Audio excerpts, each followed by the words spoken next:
Éphésiens chapitre 4, verset 2, l'apôtre Paul dit, « Je vous exhorte donc, moi le prisonnier dans le Seigneur, à marcher d'une manière digne de la vocation qui vous a été adressée, en toute humilité, en toute humilité. » Marchez d'une manière digne de la vocation qui vous a été adressée.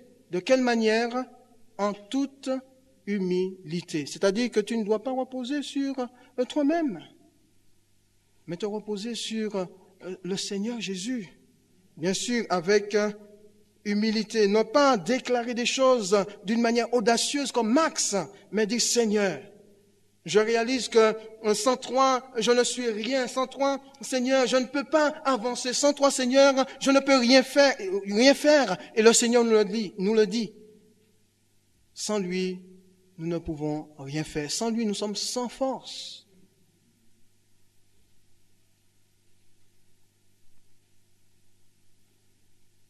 C'est sa force qui s'opérera dans ta faiblesse. Les disciples pensaient tenir ferme sans sa force souveraine. Et ça a été l'échec total. Et je pense qu'ils n'avaient pas pris en compte ce que Jésus leur avait dit, les avertissements que Jésus leur avait donnés.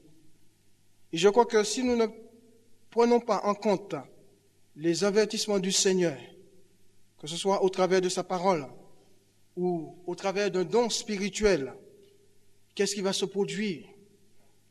Eh bien, exactement comme les disciples, ce qui s'est produit, l'abandon, la fuite et quelquefois même le reniement. Il n'y a pas longtemps, j'ai rencontré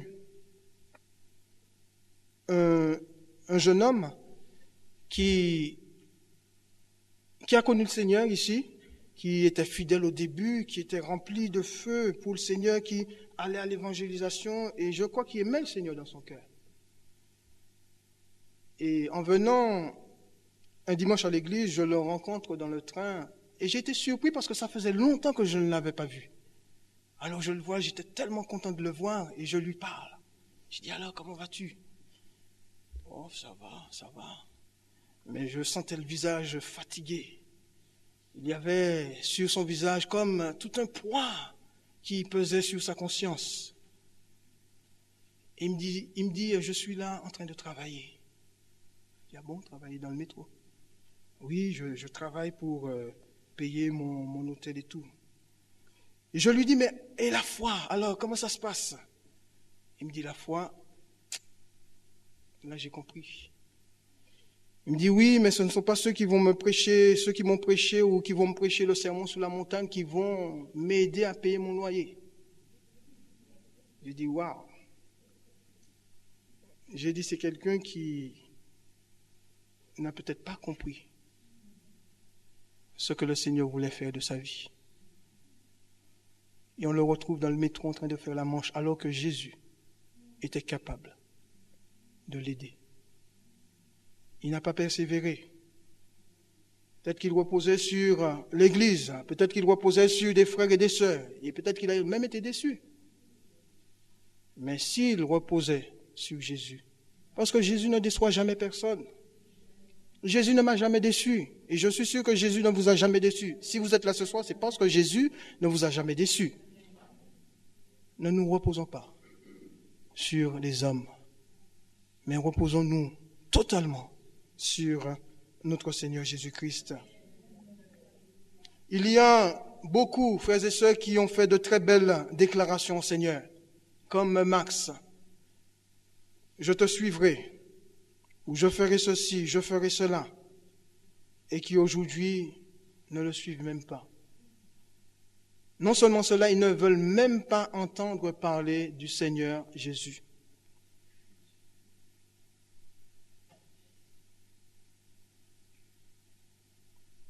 Les disciples ont fait des déclarations aussi audacieuses. Mais ce qui est merveilleux dans la vie des disciples, et on se rend compte dans la vie de Pierre, c'est le fait qu'ils se sont repentis quand ils ont constaté qu'ils s'étaient trompés. Au lieu de se reposer sur le Seigneur, qui s'étaient reposés sur eux-mêmes. La Bible nous dit, lorsque Pierre a renié Jésus et qu'il s'est souvenu des paroles que Jésus lui avait données, les avertissements que Jésus lui avait donnés quelques instants avant, il nous a dit qu'il a commencé à réfléchir. Et là, il a pleuré.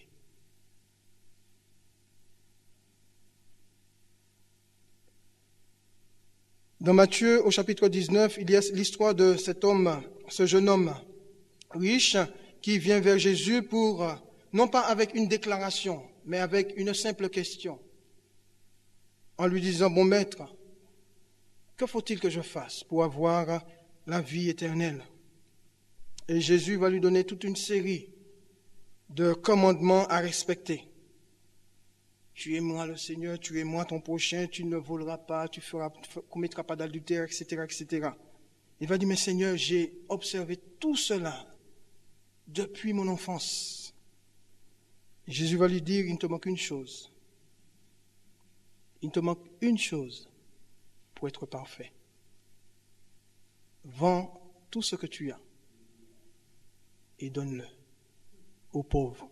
Et Jésus ne va pas s'arrêter là. Jésus dit, viens et suis-moi. Et la Bible nous dit que ce jeune homme est parti tout triste parce qu'il avait de grands biens.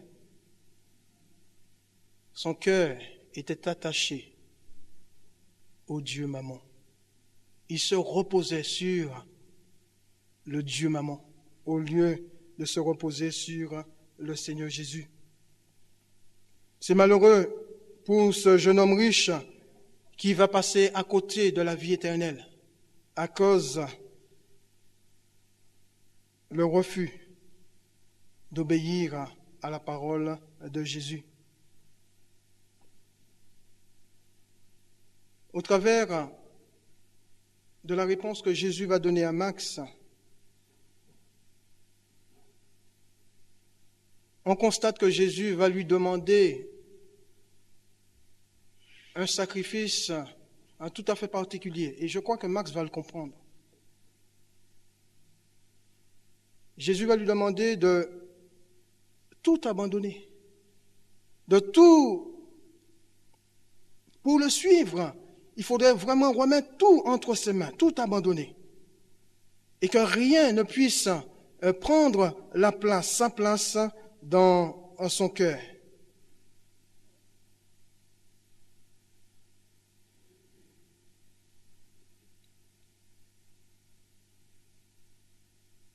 Est-ce que ce soir nous sommes prêts? Ou est-ce que nous avons tout abandonné? Les renards ont des tanières, les oiseaux du ciel ont des nids. Mais pour le royaume de Dieu, Jésus va dire, le Fils de l'homme n'a pas un lieu où reposer sa tête. Si tu veux me suivre, eh bien il faut que tu fasses un tel type de sacrifice pour le royaume de Dieu. Est-ce que réellement, nous qui nous disons suivre le Seigneur, appartenir au Seigneur, est-ce que nous avons vraiment tout abandonné? Est-ce que nous avons vraiment donné toute la priorité au Seigneur Jésus? Est-ce que nous avons donné toute la priorité au royaume de Dieu? Et c'est ce que Jésus a voulu faire comprendre à Max. Et comme Max est un homme intelligent, il a bien compris le message que Jésus a voulu faire passer.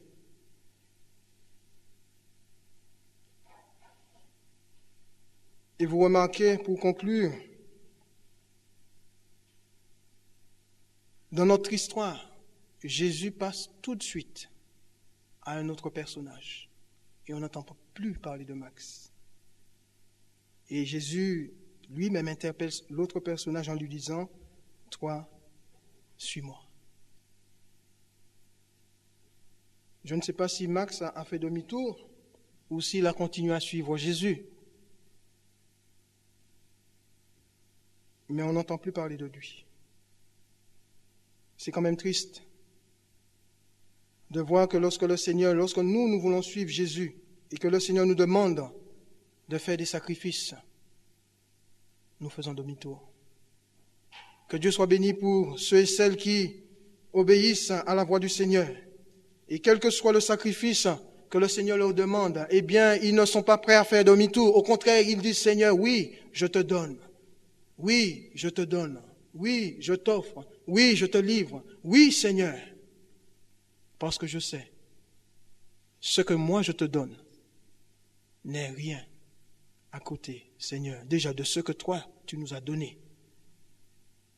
Ta vie à la croix du Calvaire. Et aussi de ce que toi, tu vas nous donner par la suite. Amen. Prions le Seigneur.